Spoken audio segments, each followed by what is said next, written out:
C Joseph Vijay எனும் நான்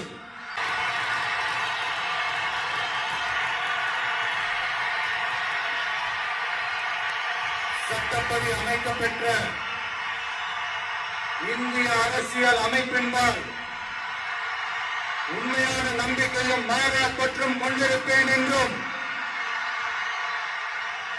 இந்திய நாட்டின் ஒப்பில்லாத முழு முதல் ஆட்சியையும் ஒருமையையும் நிலைநிறுத்துவேன் என்றும்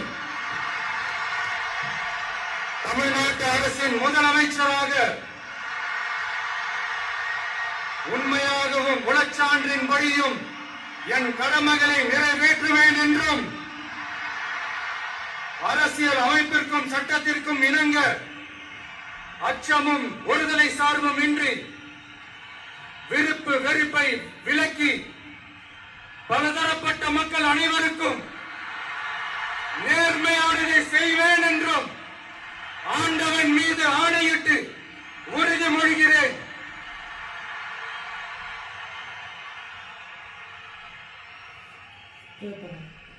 Gracias.